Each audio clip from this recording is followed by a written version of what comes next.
ಕೃಷಿ ಚಟುವಟಿಕೆ ಇದು ರೈತನ ವಾಹಿನಿ. ಎಲ್ರಿಗೂ ನಮಸ್ಕಾರ ವೀಕ್ಷಕರೇ, ನಾನು ನಿಮ್ಮ ವೀರೇಶ್ ಫ್ರಮ್ ಕೃಷಿ ಚಟುವಟಿಕೆ ಯೂಟ್ಯೂಬ್ ಚಾನಲ್ ಕಡೆಯಿಂದ. ಸೊ ಇವತ್ತು ನಾವು ಕರ್ನಾಟಕದಲ್ಲಿ ಅತ್ಯಂತ ದೊಡ್ಡ ಮಟ್ಟದಲ್ಲಿ ಒಂದು ಬೇವಿನ ಪುಡಿ ಮ್ಯಾನುಫ್ಯಾಕ್ಚರಿಂಗ್ ಯೂನಿಟ್ ಏನಾದರೂ ಇದೆ ಅಂತಂದರೆ ಅದು Shri Kalleshwara coir industries and organic manure ಅಂತಲೇ ಹೇಳ್ಬೋದು. ಸೊ ಬನ್ನಿ ಸ್ನೇಹಿತರೆ, ಒಳಗಡೆ ಹೋಗೋಣ ನಾವು. ಸೊ ಇಲ್ಲಿ ಇವರಿಗೆ ಮ್ಯಾನುಫ್ಯಾಕ್ಚರ್ ಮಾಡಬೇಕಾದಷ್ಟು ಬೀಜಗಳನ್ನ ಶೇಖರಣೆ ಮಾಡಿ ಇಟ್ಕೊಂಡಿದ್ದಾರೆ. ಇದರಲ್ಲಿ ಏನಾದರೂ ಮಣ್ಣು ಮಿಕ್ಸ್ ಮಾಡ್ತಾರಾ ಇಲ್ಲ ಕಲ್ಲು ಮಿಕ್ಸ್ ಮಾಡ್ತಾರಾ ಅಂತ ಡೌಟ್ ಇರುತ್ತೆ. ಸೊ ಅದನ್ನು ತೋರಿಸ್ಕೊಡ್ತೀನಿ. ಬರೀ ಬೀಜ ಬಿಟ್ಟರೆ, ಅದಕ್ಕೆ ಸಂಬಂಧಪಟ್ಟಿರೋ ಕಡ್ಡಿ ಬಿಟ್ಟರೆ ಬೇರೆ ಏನೂ ಕಾಣಿಸ್ತಿಲ್ಲ ನಮಗೆ. ಈ ಬೀಜದಲ್ಲಿ ಕೆಲವೊಬ್ರು ಏನು ಮಾಡ್ತಾರೆ, ವೇಟ್ ಜಾಸ್ತಿ ಮಾಡೋದಕ್ಕೋಸ್ಕರ ಇದ್ರ ಮೇಲೆ ನೀರು ಸ್ಪ್ರೇ ಮಾಡಿ ಆಮೇಲೆ ಪೌಡ್ರ್ ಮಾಡ್ತಾರೆ. ಸೊ ನೀರನ್ನ ಟೆಸ್ಟ್ ಮಾಡ್ಬೇಕಂತಂದರೆ ಒಳಗಡೆ ಇದನ್ನು ಈ ಥರ ಮಾಡಿದ್ರೆ ನಮ್ಗೆ ಗೊತ್ತಾಗುತ್ತೆ. ಇಲ್ಲಿ ಏನಾದರೂ ಅವ್ರು ನೀರು ಮಿಕ್ಸ್ ಮಾಡಿದ್ದಿದ್ರೆ ಎಲ್ಲ ಇಲ್ಲಿ ತೇವಾಂಶ ಬರ್ತಿತ್ತು. ಬಟ್ ಯಾವುದೇ ಥರ ತೇವಾಂಶ ಬರ್ತಿಲ್ಲ, ತುಂಬ ಡ್ರೈ ಇದೆ ಬೀಜ. ಸೊ ತುಂಬ ಒಣಗಿಸ್ಬಿಟ್ಟು ಇಲ್ಲಿ ಕಲೆಕ್ಟ್ ಮಾಡ್ಕೊಂಡು ಇಟ್ಕೊಂಡಿರ್ತಾರೆ ಇವರು. ಇನ್ನೊಂದು ಪಾಯಿಂಟ್ ಏನಪ್ಪ ಅಂತಂದರೆ, ಎಣ್ಣೆನ ತೆಗೆದ್ಬಿಟ್ಟು ಆಮೇಲೆ ಪೌಡ್ರ್ ಮಾಡ್ತಾರೆ ಸರ್ ಅಂತ ಯಾರೋ ಒಬ್ಬರು ಕಮೆಂಟ್ ಮಾಡಿದರು. ಸೊ ಇದನ್ನು ತೆಗೆದ್ರೆ ಒಳಗಡೆ ಬೀಜ ಇರುತ್ತೆ. ಸೊ ಬೀಜನ ಪ್ರೆಸ್ ಮಾಡಿದ್ರೆ ನಮಗೆ ಎಣ್ಣೆ ಬರುತ್ತೆ. ಸೊ ಇವರು ಬೀಜನ ಸಪ್ರೇಟ್ ಮಾಡಿ ಎಣ್ಣೆ ತೆಗೆದ್ಬಿಟ್ಟು ಆ ವೇಸ್ಟ್ನ ಪೌಡ್ರ್ ಕನ್ವರ್ಟ್ ಮಾಡಲ್ಲ. ಸೊ ನಿಮಗೆ ಪೌಡ್ರು ತೋರಿಸ್ತೀನಿ ನೀವು ಯಾವ ಥರ ಬಂದಿದೆ ಅಂತ ಹೇಳ್ಬಿಟ್ಟು. ಸೊ ನೋಡಿ ರೈತರೆ, ಪೌಡ್ರ್ ಈ ಥರ ಆಗುತ್ತೆ ಇದು. ಆಮೇಲೆ ಇನ್ನೊಂದು ಏನು ಹೇಳ್ಬೋದು ಅಂತಂದರೆ, ಇವರು ಫುಲ್ಲು ಫೈನ್ ಪೌಡ್ರ್ ಮಾಡಲ್ಲ, ಅಂತಂದರೆ ಫುಲ್ಲು ಸ್ಮೂತಾಗಿ ಮಾಡಲ್ಲ, ಸ್ವಲ್ಪ ರಫ್ ಫಿನಿಷಿಂಗ್ ಇರುತ್ತೆ. ಇದಕ್ಕೊಂದು ಈ ರಫ್ ಫಿನಿಷಿಂಗ್ ಮಾಡೋದಕ್ಕೂ ಒಂದು ರೀಸನ್ ಇದೆ. ರಫ್ ಫಿನಿಷಿಂಗ್ ಮಾಡಿದ್ರೆ ಏನಾಗುತ್ತಪ್ಪ ಅಂತಂದರೆ, ನಾವು ಈಸಿಯಾಗಿ ಇದು ಬೇವಿನ ಪುಡಿನ ಇಲ್ಲ ಇದರಲ್ಲಿ ಏನಾದರೂ ಮಿಕ್ಸ್ ಮಾಡಿದ್ದಾರೆ ಅಂತ ಹೇಳ್ಬಿಟ್ಟು ನಾವು ಈಸಿಯಾಗಿ ಫೈಂಡ್ ಔಟ್ ಮಾಡ್ಬೋದು.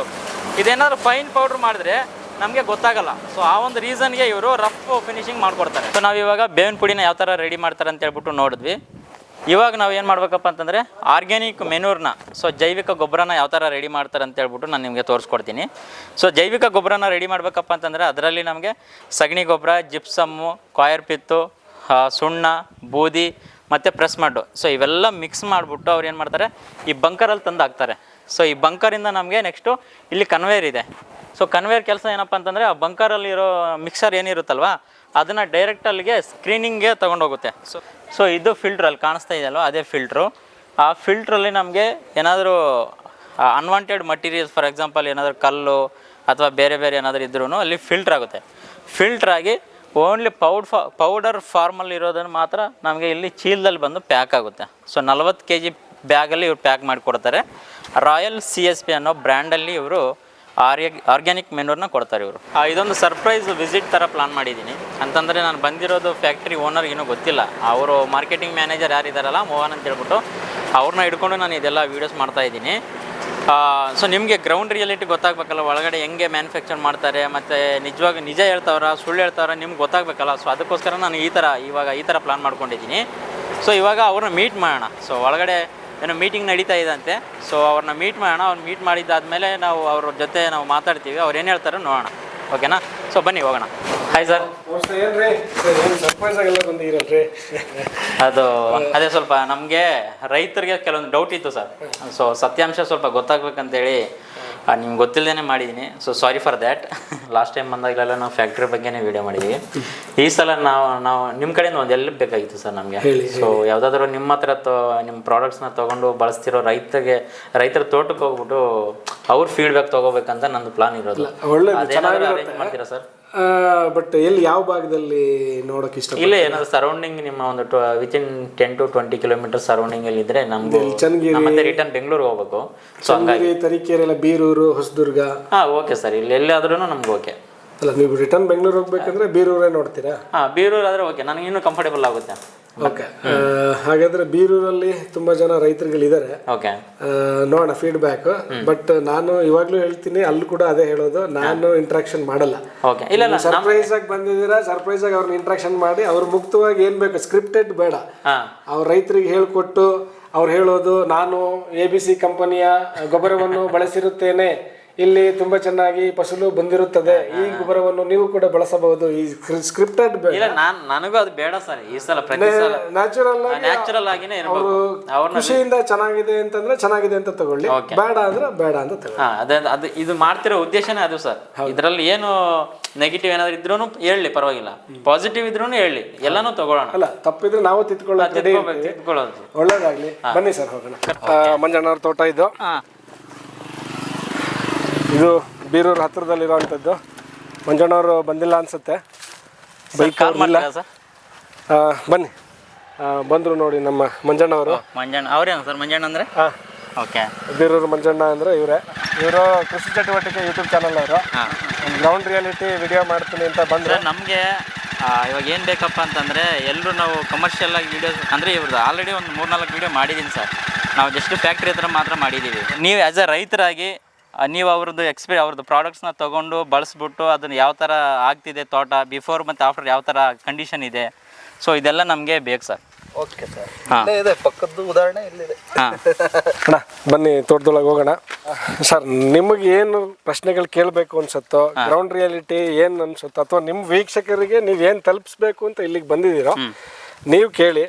ಈಗ ನಾನು ಒಳಗಡೆ ಜೊತೆಲಿದ್ದು ಎಲ್ಲ ಹೇಳ್ತಾ ಹೋದ್ರೆ ಅದು ಸ್ಕ್ರಿಪ್ಟೆಡ್ ಆಗುತ್ತೆ. ಮಂಜಣ್ಣ, ನಿಮಗೆ ಏನು ಅನ್ಸುತ್ತೆ? ನೀವು ಏನು ಬಂದ್ರಿ ಅಥವಾ ನಾವೇನು ಸಜೆಸ್ಟ್ ಮಾಡಿದ್ವಿ, ನಾವೇನು ಸರ್ವಿಸ್ ಕೊಟ್ವಿ ಅನ್ನೋದು ಅವ್ರ ರಿಯಾಲಿಟಿನ ಅವ್ರ ರೈತರುಗಳಿಗೆ, ಅವ್ರ ವೀಕ್ಷಕರಿಗೆ ಹೇಳಕ್ಕೆ ಬಂದಿದ್ದಾರೆ.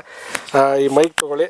ಸೊ ಇದನ್ನ ನಿಮಗೆ ಏನು ಅನಿಸುತ್ತೆ ಪ್ರಾಮಾಣಿಕವಾಗಿ ಹೇಳಿ. ಯಾಕಂದ್ರೆ ಮಂಜಣ್ಣ ಇಲ್ಲಿ ಬೀರೂರಲ್ಲಿ ಯಾರು ಕೇಳಿದ್ರು ಎಂತ ಮನೆ ಅಣ್ಣ ನಿಮ್ದ? ಚಿಂದಯ್ಯನವ್ರ ಮನೆಯವರು. ಚಿಂದಯ್ಯನವ್ರ ಮನೆ ಮಂಜಣ್ಣ ಅಂದ್ರೆ ಫೇಮಸ್ UPS ಮಂಜು ಅಂತ ಹೇಳಿ ಎಲ್ಲರೂ ಗೊತ್ತಾಗುತ್ತೆ. ಸೊ ನಮ್ಮ ಚಿಕ್ಕಮಗಳೂರು ಭಾಗದಲ್ಲಿ ಈಗ ಅವ್ರ ಸ್ನೇಹಿತರು ಇರ್ಬೋದು, ಅಥವಾ ಕ್ಯಾಸ್ಟ್ ಅಂತನೋ, ಅಥವಾ ಬೀರೂರು ಅವರು UPS ಮಂಜಣ್ಣ ಅವ್ರ ತೋಟ ಅಂದ್ರೆ ಯಾರಿಗಾದ್ರೂ ಗೊತ್ತಾಗತ್ತೆ. ಸರ್, ಮೊದಲನೇದಾಗಿ ನಿಮ್ದೊಂದು ಸ್ವಲ್ಪ ಕಿರು ಪರಿಚಯ ಮಾಡ್ಬಿಡಿ ಸರ್ ನಮ್ಮ ವೀಕ್ಷಕರಿಗೆ. ನನ್ನ ಹೆಸರು ಮಂಜು ಅಂತ ಹೇಳಿ. ಇಲ್ಲಿ ಬೀರೂರಲ್ಲಿ ಭಾಗದಲ್ಲಿ ಮೊದಲು ನಾವು UPS ಬಿಸ್ನೆಸ್ ಮಾಡ್ತಿದ್ರಿಂದ ಸುತ್ತ UPS ಮಂಜು ಅಂತೇಳಿ ಫೇಮಸ್ ಆಗಿದೆ. ಹಾಗಾಗಿ ಆಮೇಲೆ ನಂದು ತೋಟ ಇದೆ, ಹೆಚ್ಚು ಕಮ್ಮಿ ಒಂದು 10 ಎಕರೆ ಹತ್ರ ತೋಟ ಇದೆ. ಪೈರು ಬಿಡ್ತಿರೋದು ಒಂದು 4 ಎಕರೆ ಇದೆ. 4 ಎಕರೆ ನಾನು ಏನಾಯ್ತು ಬಿಸ್ನೆಸ್ ಮಾಡ್ತಾ ಇದ್ವಿ, ಅವಾಗ ಸ್ವಲ್ಪ ಡಿಲೇನೇ ಆಗಿತ್ತು. ಆಮೇಲೆ ಆದರೂ ಇದ್ರ ಕಡೆಗೆ ಗಮನ ಹರಿಸ್ತೆ. ಇದು ಗೊಬ್ಬರಗಳು, ಕೆಮಿಕಲ್ಸು, ದನೇನ್ ಗೊಬ್ಬರ ಎಲ್ಲ ಹಾಕ್ತಾ ಇದ್ವಿ. ಅಂದ್ರೆ ಮೇಂಟೆನೆನ್ಸ್ ಯಾವ ಟೈಮಲ್ಲಿ ಏನು ಹಾಕ್ಬೇಕು ಏನು ಅನ್ನೋದು ಅಷ್ಟು ಇಲ್ಲ. ತುಂಬ ಉಳುಮೆ ಮಾಡೋದೇ ಆಗಲಿ, ಸಿಕ್ಕಾಬಟ್ಟೆ ಯಾವಾಗಲೂ ಗೊಬ್ಬರ ಹಾಕೋದು. ಈಗ ಬಂದ್ಬಿಟ್ಟು 1 kg 1.5 kg ಸುರಿದು ಬಿಡ್ತಿದ್ವಿ, ಬೇಸಾಯ ಹೊಡೆದು ಬಿಡ್ತಿದ್ವಿ. ಒಂದು ಟೈಮಲ್ಲಿ ನೀರು ಇಲ್ದಂಗೆ ಆಗೋದು, ಈ ಹರಳು ಉದ್ರೋದು ಅಥವಾ ಈ ಥರದ್ದೆಲ್ಲ ಸಮಸ್ಯೆಗಳು ನನಗೆ ತುಂಬ ಆಗೋದು. ಪಕ್ಕದವ್ರದ್ದು ಪಾಪ 1.5 ಎಕರೆ ತೋಟ, ನನ್ನ ಫ್ರೆಂಡ್ ಸ್ನೇಹಿತ, ಅಂದರೆ ಅವ್ರದ್ದು ಇಲ್ಲೇ ಮನೆ. ಆದರೆ ಚೆನ್ನಾಗಿ ಮೇಂಟೈನ್ ಮಾಡ್ತಾ ಇದ್ದ. ಅವನದು 150 ಕ್ವಿಂಟಲ್ ಹತ್ರ 1.5 ಎಕರೆ ತೋಟ ಬರುತ್ತೆ. ನಂದು 3-4 ಎಕರೆ ಪೈರು ಬೆಳೆಯೋದು ಅವಂದ್ರಷ್ಟೇ ಬರುತ್ತೆ 150. ನನಗೆ ಸಮಸ್ಯೆ ಭಾರಿ ಬೇಜಾರಾಯಿತು. ಆಮೇಲೆ ಹಿಂಗಾದಾಗ ಹಿಂಗೆ ಮಾತಾಡ್ಕೊಂಡು ನನ್ನ ಪ್ರಾಬ್ಲಮ್ನ ಹೇಳ್ಕೊಂಡೆ. ಆಯಿತು ಬೇಡ, ನಂದು ತೋಟ ಅಲ್ವಾ ಅಂಥೇಳಿ ಅವರು ಬರ್ತೀನಿ ಅಂತೇಳಿ ಬರ್ತೀನಿ ಅಂತೇಳಿ ಬಂದರು. ಒಂದಿನ ವಿಸಿಟ್ ಬಂದರು. ನಾನು ಮತ್ತು ಶರತ್ ಅವರು ಇದ್ವಿ. ಅವಾಗ ಹಿಂಗೆ ಹೇಳಿದ್ರು. ಶರತ್ ಅಂದ್ರೆ ಯಾರು ಸರ್? ಶರತ್ ಅಂದ್ರೆ ನನ್ನ ಸ್ನೇಹಿತ ಕಮ್ ಬ್ರದರ್. ಓಕೆ. ಅವರು ಅದು ಹೆಚ್ಚು ಕಮ್ಮಿ 20 ಎಕರ್ಸ್ ತೋಟ ಇದೆ ಅವ್ರದ್ದು. ಬರೀ ಅಡಿಕೆ ತೋಟ? ಬರೀ ಅಡಿಕೆ ತೋಟ. ಇಲ್ಲಿ ನಿಮ್ದು 4 ಎಕರೆನೋ ಬರೀ ಅಡಿಕೆ ತೋಟ? ಇಲ್ಲಿ ನಂದು ಅಷ್ಟು ಅಡಿಕೆನೆ, ಹೆಚ್ಚು ಕಮ್ಮಿ 8 ಎಕರೆ ಇದೆ. ಓಕೆ. ಎಲ್ಲ ಅಡಿಕೆ ತೋಟ. ಒಂದೂವರೆ ಎಕರೆ ಖಾಲಿ ಬಿಟ್ಟಿದ್ವಿ, 8 ಎಕರೆ ಅಡಿಕೆ ತೋಟ ಮಾಡಿ. ಓಕೆ. ಆಮೇಲೆ ಅದೇ ಬಂದು ಇದು ನೋಡಿದ್ರು. ಅವಾಗ ಅಲ್ಲೇ ಪೈರು ಅಲ್ಲೇ ಫುಲ್ ಕೊಯ್ದಾಗಿತ್ತು, ಹಿಂಗಾರು ಹೊಡೆಯೋ ಟೈಮು. ಈ ಮರ ಅವಾಗಿಂದ ತೆಗ್ದಿಲ್ಲ. ಇದು ನೋಡ್ರಿ ಇಲ್ಲಿ ಸುಳಿ ಹೋಗಿರೋದು. ಇಲ್ಲೇ ಒಂದು ಸುಳಿ ಹೋಗಿರೋ. ನಾನು ಈ ತರ ಪ್ರಾಬ್ಲಮ್ಮು ನನ್ನ ತೋಟದಲ್ಲಿ ತುಂಬಾ ಆಗ್ತಾ ಇದೆ ಅಂತೇಳಿ ಅಂದೆ. ಇದು ಹಳೇದಿದು, ಇದು ಮತ್ತೆ ಹೊಸದು ಅನ್ಕೊಂಬಿಡಿ. ಅದನ್ನ ತೆಗ್ದಿಲ್ಲ, ಹಂಗೆ ಇಟ್ಟಿದ್ದು. ಸರಿ, ಅವಾಗ ಇವರು ಶಿವ್ ಅವರು ಎಲ್ಲ ಹೇಳಿದ್ರು, ಬೇವಿನ ಪೌಡ್ರ್ ಹಾಕ್ಬೇಕು, ಅದಕ್ಕೆ ಬರೀ ಬೇವಿನ ಪೌಡ್ರ್ ಹಾಕಿದ್ರೆ ಸರಿಯಾಗಲ್ಲ, ಇದಕ್ಕೊಂದು ಮಾಹಿತಿ ನಿಮಗೆ ಕೊರತೆ ಇದೆ. ನಮ್ಮಲ್ಲಿ ಒಬ್ರು ಸೈಂಟಿಸ್ಟು ಮಂಜುನಾಥ್ ಅಂತೇಳಿ ಕರ್ಕೊಂಬರ್ತೀನಿ, ಇದಕ್ಕೇನೇನು ಬೇಕು ಎಲ್ಲದನ್ನ ಮಾಡ್ಸೋಣ. ನಿನಗೆ 100 ಕ್ವಿಂಟಲ್ ತೆಗಿತಿದ್ರೆ ಅಣ್ಣ, ಒಂದೇ ಸತಿ ಏನು 300 ಕ್ವಿಂಟಲ್ ತೆಗ್ಸಲ್ಲ, ಹೈಕ್ ಮಾಡ್ಕೊಂತ ಹೋಗೋ ಇದು ಮಾಡೋವಷ್ಟು ನಾನು ಮಾಡ್ತೀನಿ ಅಣ್ಣ. ನಾನು ಹೇಳಿದ್ದನ್ನು ಟ್ರೀಟ್ಮೆಂಟ್ನ ನೀವು ಫಾಲೋ ಮಾಡಬೇಕು ಅಂತ. ಓಕೆ, ಆಯಿತು ಅಂತ ಹೇಳಿದ್ಮೇಲಿಂದ ಪ್ರತಿ ಬಾರಿ ಮೋಹನ್ ಅಂತೇಳಿ ಒಬ್ರು ತಿಂಗಳ ನಾನು ಮಲಗಿದ್ರು ಪಾರ್ಟಿ ಬಂದ್ಬಿಡೋರು ಬೇಗ ಎಬ್ರಿಸ್ಕೊಂಡು ಅವರೇ ಬಂದ್ಬಿಟ್ಟು ನಮ್ಮ ಲೇಬರ್ಗಳ ಹತ್ರ ಎಲ್ಲ ಮಾತಾಡ್ಕೊಂಡು ನಾನೇ ಸ್ವಲ್ಪ ಇದು ಅವರು ಅಷ್ಟು ಕೇರ್ ಮಾಡಿ ಮಾಡಿದ್ರು. ಈ ವರ್ಷ ನನಗೆ ಅಂದರೆ ಪ್ರತಿಫಲ ಕಾಣಿಸ್ತಾ ಇದೆ. ಅಂದರೆ ಸಿಕ್ಕಾಬಟ್ಟೆ ಅಂತಲ್ಲ, 1 ವರ್ಷಕ್ಕೆ ಅವ್ರಿಗೆ ಮುಂಚೆನೇ ಹೇಳಿದ್ರು. ಅಂದರೆ ವರ್ತ್ ಆಗಿದೆ ಸರ್. ಅಂದರೆ ವರ್ತ್ ಆಗಿದೆ ಅಂತ ಹೇಳ್ತಾ ಇದ್ದೀರಲ್ಲ, ಮುಂಚೆ ನಿಮ್ದು ಇಳುವರಿ ಎಷ್ಟು ಬರ್ತಾಯಿತ್ತು, ಇವಾಗ ಎಷ್ಟು ಬರ್ತಾ ಇದೆ? ನನ್ನ ಅನಿಸಿಕೆ ಎಲ್ಲ 100ರಿಂದ 120 ಕ್ವಿಂಟಲ್ ನಾನು 3ರಿಂದ 4 ಎಕರೆಗೆ ಅಷ್ಟೇ ಕೊಯ್ತಿದ್ದಿತ್ತು. ಓಕೆ. ಈ ವರ್ಷ ಒಂದು 200 ಕ್ವಿಂಟಲ್ ರೀಚ್ ಆಗ್ಬೋದು ಅಂತ. ಇನ್ನು ಹೋದ ವರ್ಷ ರೋಗ ಆಗಿದ್ದು ಅಂತ ಗಿಡಗಳು ಚೇತರಿಸ್ಕೊಂಡಿದ್ದಾವೆ. ಈ ಥರ ಎಲ್ಲ ಇದೆ. ಆದರೂ ಆವ್ರೇಜ್ ತೋಟ ನೋಡಿದ್ರೆ ಖುಷಿ ಆಗುತ್ತೆ. ಸರ್, ಅಂದರೆ ಅವರು ಟ್ರೀಟ್ಮೆಂಟ್ ಕೊಟ್ಟರು ಅಂತಂದ್ರಲ್ಲ, ಯಾವ ಥರ ಕೊಟ್ಟರು? ಅಂದರೆ ನಿಮಗೆ ಯಾವ ಥರ ಗೈಡೆನ್ಸ್, ನೀವು ಅದರಲ್ಲಿ ಯಾವ ಥರ ಇನ್ವಾಲ್ವ್ ಆಗಿದ್ರಿ? ಆಮೇಲೆ ಏನೇನೆಲ್ಲ ಪ್ರಾಡಕ್ಟ್ಸ್ನ ಯೂಸ್ ಮಾಡಿದ್ರಿ ಸ್ಟಾರ್ಟಿಂಗಿಂದ ಎಂಡ್ವರೆಗೂ? ಸರ್, ಕರೆಕ್ಟಾಗಿ ಹೇಳ್ಬೇಕಂದ್ರೆ ಅವ್ರು ಒಳ್ಳೆ ಕರೆಕ್ಟ್ ಟೈಮಿಗೆ ಅಣ್ಣ ನೀವು ಇವತ್ತು ನನಗೆ ಸಿಕ್ಕಿದ್ದೀರಾ ಅಂತಲೇ ಅವ್ರು ಫಸ್ಟೇ ಹೇಳಿದ್ದು. ಯಾಕೆಂದರೆ ಸ್ಟಾರ್ಟ್ ಮಾಡೋ ಟೈಮಲ್ಲೇ ಸಿಕ್ಬಿಟ್ಟಿದ್ದೀರಾ, ಹಿಂಗಾರು ಹೊಡೆಯೋ ಟೈಮಲ್ಲೇ ಟ್ರೀಟ್ಮೆಂಟ್ ಸ್ಟಾರ್ಟ್ ಮಾಡೋ ಟೈಮಲ್ಲೇ ನೀವು ಸಿಕ್ಕಿರೋದ್ರಿಂದ ಅಂಥೇಳಿ ಫಸ್ಟು ಬೇವಿನ ಪೌಡ್ರನ್ನ 1 ಗಿಡಕ್ಕೆ 1 kg ಹಾಕಿ, ಯಾವುದು ರೋಗಗಳಿಗೆ ಫಸ್ಟು ರೋಗ ನಿರೋಧಕ ಶಕ್ತಿ ಫಸ್ಟು ಇಂಪ್ರೂವ್ ಆಗ್ಬೇಕು ಭೂಮಿಯಲ್ಲಿ. ಅದಾದ ನಂತರ ಅವ್ರದ್ದು ಕಾರ್ಬೋ ಏನೇನೋ ಸೈಂಟಿಸ್ಟ್ಗಳು ಕೊಟ್ಟರು, ಅದು ನನಗೆ ಅಷ್ಟು ಇಲ್ಲ, ಸೆಕ್ಯೂರ್ ಅಂತೇಳಿ. ಆಮೇಲೆ ಲಿಕ್ವಿಡ್ ಪೊಟ್ಯಾಶ್ಗಳು ಎಲ್ಲ ಕೊಟ್ಟರು. ಅದನ್ನು ಯಾವಾಗ 1 ಲೀಟ್ರ್ ಗಿಡಕ್ಕೆ ಹಾಕ್ತಾ ಇರಬೇಕು, ಟೈಮ್ 1 ತಿಂಗಳು ಬಿಟ್ಟು 10 ದಿವಸ ಬಿಟ್ಟು, ಇವೆಲ್ಲ ಹೇಳಿದ್ರು. ಆಮೇಲೆ ಟ್ರೈಕೋಡರ್ಮ ಅಂತೇಳಿ ಇವರೇ ಫ್ರೀಯಾಗಿ ಕೊಟ್ಟರು. ಅಣ್ಣ ಫಸ್ಟ್ ಇದು ಹಾಕೋಣ, ಇದರೊಂದು ಫ್ರೀ, ಇದನ್ನು ಹಾಕೊಂತ ಸ್ನೇಹಿತರ ಹತ್ರ ಆಗಿ ಕೊಟ್ಟರು, ಅದನ್ನು ಹಾಕಿದ್ವಿ. ಅದೇ ಟ್ರೀಟ್ ಮಾಡಿರೋದ್ರಿಂದ ಟ್ರೈಕೋಡರ್ಮ ಹಾಕಿದ್ರಿಂದ ಹರಳು ಉದುರಲ್ಲ ಅಂದಿದ್ರು. ಥರ ಎಲ್ಲ ಅವ್ರು ಏನೇನು ಹೇಳಿದ್ರು ಅದನ್ನ ಮಾತ್ರ ಚಾಚು ತಪ್ಪಲ್ಲೇ ಮಾಡಿದ್ವಿ. ಕಾಣಿಸ್ತಾ ಇದೆ, ನೀವು ನೋಡ್ಬೋದು. ಈ ಮರ ನೋಡ್ರಿ, ಇಲ್ಲಿ ಸುಳಿ ಹೋಗಿದೆ, ಈ ಥರದ ಪ್ರಾಬ್ಲಮ್ಸ್ ನೋಡ್ರಿ, ಇಲ್ಲೊಂದು ಗಿಡ ಹೋಗಿದೆ, ಈ ಟೈಪ್ ಆಗ್ತಾ ಇತ್ತು. ಇನ್ನು ಸ್ವಲ್ಪ ಅಲ್ಲಿ ಮುಂದೆ ಹೋದ್ರೆ ಅಲ್ಲಿ ತುಂಬ ಕಾಣುತ್ತೆ, ಬನ್ನಿ ಬೇಕಾರೆ ತೋರಿಸ್ತೀನಿ. ಆ ಒಂದು ಬ್ಯಾಚ್ ಹೋಗ್ಬಿಡ್ತು ನಂದು, ಅಣಬೆ ರೋಗ ಅಂತೇಳಿ ಬಂದ್ಬಿಟ್ಟು ಇಡೀ ಬ್ಯಾಚೇ ಹೋಗ್ಬಿಟ್ಟಿತ್ತು. ಅದನ್ನು ಉಳಿಸ್ತೀವಿ ಅಂತೇಳಿ ನನಗೆ ಪ್ರಾಮಿಸ್ ಮಾಡೋದ್ರಲ್ಲ, ಅದು ನನಗೆ ಖುಷಿ ಆಯಿತು. ಸರ್, ಅಂದರೆ ಇವ್ರ ಪ್ರಾಡಕ್ಟ್ಸ್ನ ಎಷ್ಟು ದಿನಗಳಿಂದ ಬಳಸ್ತಾ ಇದ್ದೀರಾ ನೀವು? ಪ್ರಾಡಕ್ಟ್ನ ಸರ್ ಕರೆಕ್ಟ್ ನಾನು ನವಂಬರ್ ತಿಂಗಳು ಅಂತ ಹೇಳಿದೆ, ಲಾಸ್ಟ್ ನವಂಬರಿಂದ ಇಲ್ಲಿ ತನಕ ಅವ್ರು ಏನು ಹೇಳಿದ್ದಾರೆ, ಅವರು ಅದೇ ಮೋಹನ್ ಅಂತೇಳಿ ಒಬ್ರು ಬರ್ತಾರೆ, ಅವ್ರು ಏನೇನು ಹೇಳಿದಾರೆ ಆ ಗೈಡೆನ್ಸಲ್ಲಿ. ಸೊ ಎಕ್ಸಾಕ್ಟಾಗಿ 1 year ಆಯಿತು, ಆಲ್ಮೋಸ್ಟ್ 1 year ಆಯಿತು. ಸೊ 1 year ನಿಮಗೆ ತುಂಬ ಡಿಫ್ರೆನ್ಸ್ ಕಾಣಿಸ್ತಾ ಇದೆ? ತುಂಬ ಡಿಫ್ರೆನ್ಸ್ ನೋಡಿ ಸರ್. ಗಿಡಗಳು ಇವರಲ್ಲೆಲ್ಲ ಪೈರ ಇರ್ತಿರ್ಲಿಲ್ಲ ಸರ್. ಸುಮ್ಮನೆ ಒಂದು ಸತಿ ನೋಡ್ಕೊಳ್ಳಿ, ನನಗೆ ಖುಷಿ ಆಗುತ್ತೆ. ಇಲ್ಲಿ ಬಂದರೆ, ತೋಟದೊಳಗೆ ಬಂದರೆ ನೋಡಿ, ಹೇಳಿದ್ನಲ್ಲ ಈ ಜಾಗದಲ್ಲಿ ಇಡೀ ಬ್ಯಾಚ್ ಹೋಗಿದೆ ನೋಡಿ, ಅಣಬೆ ರೋಗ. ಈಗ ಅಣಬೆ ರೋಗ ಹೋಗಿರೋ ಬ್ಯಾಚಲ್ಲಿ ಈ ಮರದಲ್ಲಿ ನೋಡ್ರಿ, ನೋಡಿ ಗಿಡದಲ್ಲಿ ನೋಡ್ರಿ ಪೈರ್ ಎಷ್ಟಿದೆ, ಅದು ಅಷ್ಟು ನೋಡಿ ಗ್ರೂಪೇ ಹೋಗಿದೆ. ಇದು ಮುಂಚೆ ಈ ತರ ಕಂಡೀಷನ್ಗೆ ಇತ್ತು ಎಲ್ಲಾನು. ಅಣಬೆ ರೋಗ ಅಂದರೆ ನಿಮಗೆ ಗೊತ್ತಾಗುತ್ತೆ ಅಂತ ನೋಡ್ರಿ, ಇಲ್ಲಿ ಮರಗಳು ಕಡ್ದಿದ್ದೀವಿ ಈ ಟೈಪ್, ಅದು ಬಂದ್ಬಿಡುತ್ತೆ ಬೇರಿಂದ ಒಂದು ಅಣಬೆ ಥರ ಹೊರಟ್ಬಿಟ್ಟು ಸುಳಿ ಹೋಗ್ಬಿಟ್ಟು ಅದು ಮರನೇ ಹೋಗ್ಬಿಡುತ್ತೆ, ಕೊಲ್ಯಾಪ್ಸ್ ಆಗ್ಬಿಡುತ್ತೆ. ಇದು ಈ ಗ್ರೂಪ್ ಇಲ್ಲಿ ಒಂದು ಫುಲ್ ಇದು ಅಷ್ಟು ಹೋಗಿತ್ತು, ಎಲ್ಲ ಹೋಗಿದೆ.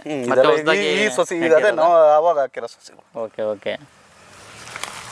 ನೀವು ನೋಡಿ ಈಗ ಇಲ್ಲ ಹೋಗಿದೆ, ಈಗ ಒಂದು ಗಿಡ ಹೋಗಿಲ್ಲ ಈ ವರ್ಷ.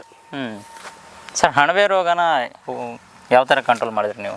ಸರ್ ಇಲ್ಲ, ಏನು ಅಣಬೆ ರೋಗಕ್ಕೆ ಅಂತೇಳಿ ಏನು ಕೊಟ್ಟಿಲ್ಲ, ಬೇವಿನ ಹಿಂಡಿ ಹಾಕಿರೋದ್ರಿಂದ ಸ್ವಲ್ಪ ರೋಗಕ್ಕೆ ಅವಾಯ್ಡ್ ಆಗಿದೆ. ಅದೊಂದನ್ನು ನಾನು ಹೇಳ್ಬಲ್ಲೆ. ಆಮೇಲೆ ಇವ್ರದ್ದು ಟ್ರೀಟ್ಮೆಂಟಲ್ಲಿ ಏನು ಮೆಡಿಸಿನ್ ಕೊಟ್ಟಿದ್ದಾರೆ ಅನ್ನೋದು ನನಗೆ ಗೊತ್ತಿಲ್ಲ.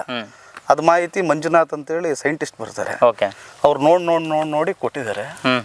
ಅದು ಯಾವ ಮೆಡಿಸಿನ್ ಆಗಿಲ್ಲ, ಅವ್ರು ಕೊಟ್ಟಿರೋದನ್ನ ಹಾಕಿದ್ದೀನಿ, ಇರೋ ಸತ್ಯ ಹೇಳ್ತೀನಿ, ಒಟ್ಟು ರೋಗ ಅವಾಯ್ಡ್ ಆಗಿದೆ. ನಿಜವಾಗ್ಲೂ ಹೇಳ್ತೀನಿ, ಇದು ಹೆಚ್ಚು ಕಮ್ಮಿ ಒಂದು 25 kg ಬೀಳುತ್ತೆ. ಇದು ಬಾಯಿ ಒಂದು ಗಿಡದಲ್ಲಿ ನೋಡ್ರಿ, ನೀವು ಮರ 3 ಗೊನೆ ನೋಡಿ ಹೆಂಗಿದೆ.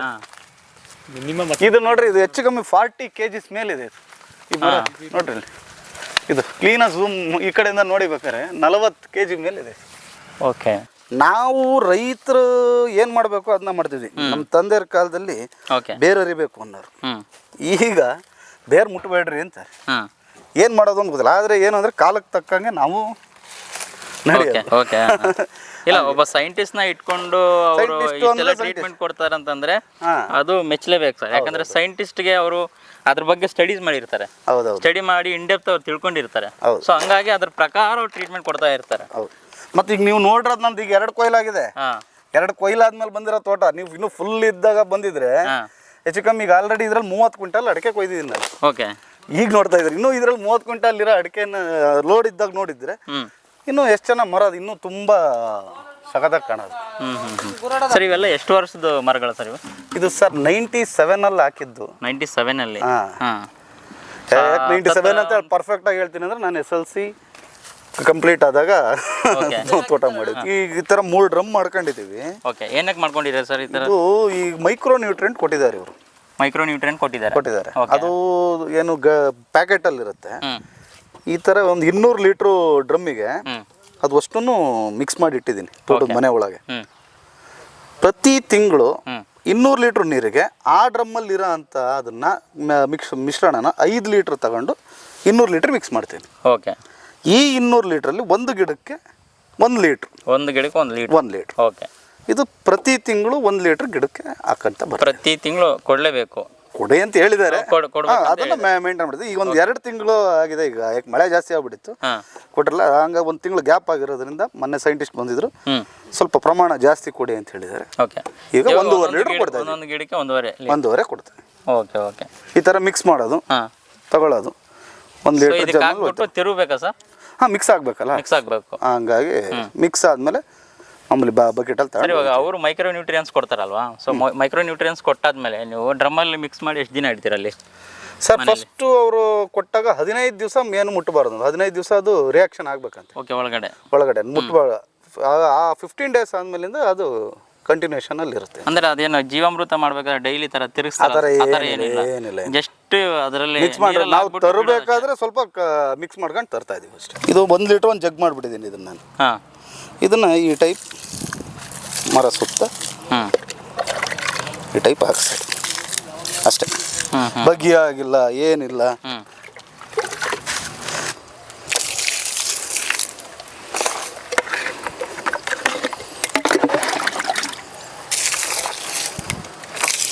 ಇಷ್ಟ.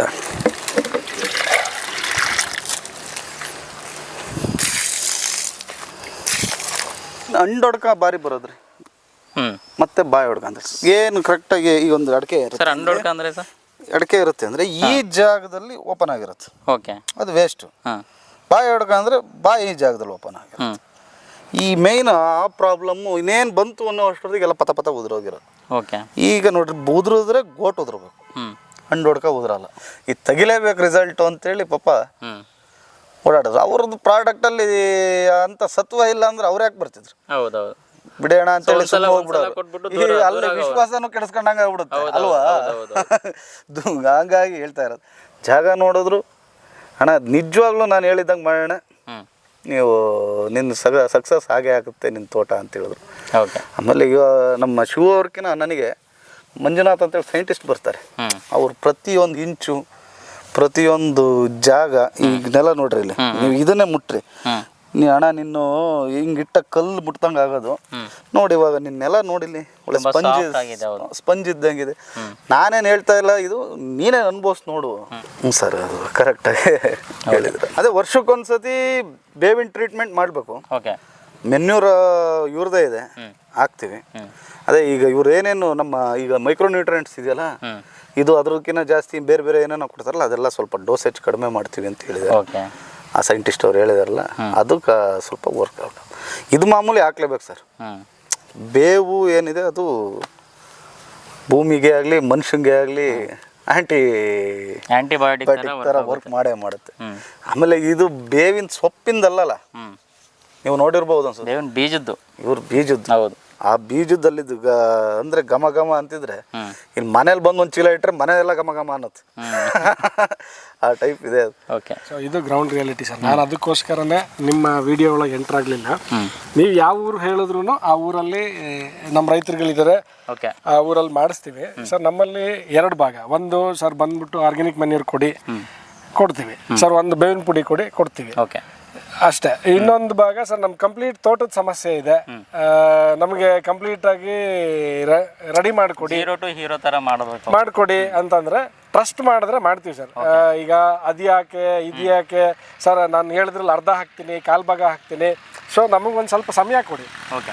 ಈ ವರ್ಷ ಹಾಕಿದ್ರೆ ಇನ್ನು 4 ವರ್ಷ ಆದಮೇಲೆ ರೆಡಿ ಆಗುತ್ತೆ ಅಲ್ಲ ಸರ್, 4-5 ತಿಂಗಳಷ್ಟೊತ್ತಿಗೆ ನಿಮ್ಗೆ ಆ ಬದಲಾವಣೆ ಗೊತ್ತಾಗುತ್ತೆ.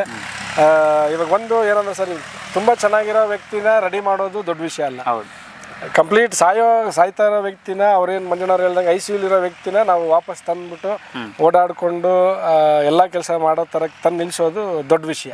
ಸೊ ನಾವು ಅದನ್ನು ಮಾಡ್ತಾ ಇದ್ದೀವಿ ಸರ್. ಈಗ ಮಾರ್ಕೆಟಲ್ಲಿ ಏನಿದೆ, ರೈತರುಗಳಿಗೆ ಮಿಸ್ಗೈಡ್ ಮಾಡಿ ಸಾಕಷ್ಟು ಅವ್ರನ್ನ ದಾರಿ ತಪ್ಪಿಸೋದು ನಡೀತಾ ಇದೆ. ಸೊ ಅದಕ್ಕೆ ನಮಗೇನು ಕಂಪ್ಲೀಟ್ ಸೊಲ್ಯೂಷನ್ಸ್, ಓವರಾಲ್ ಎಲ್ಲ ಸೊಲ್ಯೂಷನ್ಸ್ ಇಟ್ಕೊಂಡಿದ್ದೀವಿ. ಅವರೆಲ್ಲ ಸಮಸ್ಯೆಗಳಿಗೆ ಕಾಯಿ ಉದುರತ್ತ ಅಥವಾ ಬೇರೆ ಥರದ ರೋಗಗಳಿದೆಯಾ, ನಮ್ಮಲ್ಲಿ ಎಷ್ಟಾಗತ್ತೆ ಅಷ್ಟು ಮ್ಯಾಕ್ಸಿಮಮ್ ಪ್ರಯತ್ನ ಮಾಡಿ ಅವ್ರ ಸಮಸ್ಯೆಗಳನ್ನು ಕಡಿಮೆ ಮಾಡುವಂಥ ಪ್ರಯತ್ನ ಮಾಡಿದ್ದೀವಿ. ಜೊತೆಗೆ ಮಂಜಣ್ಣ ಅವ್ರದ್ದು ಕೂಡ ಮಾಡಿದ್ದೀವಿ. ಈ ವಿಡಿಯೋ ಇಷ್ಟ ಆದರೆ ನಮ್ಮ ಕೃಷಿ ಚಟುವಟಿಕೆ ಯೂಟ್ಯೂಬ್ ಚಾನಲ್ ಸಬ್ಸ್ಕ್ರೈಬ್ ಮಾಡಿ ಮತ್ತು ಶೇರ್ ಅಂಡ್ ಲೈಕ್ ಮಾಡಿ. Thank you. ಕೃಷಿ ಚಟುವಟಿಕೆ ಇದು ರೈತನ ವಾಹಿನಿ.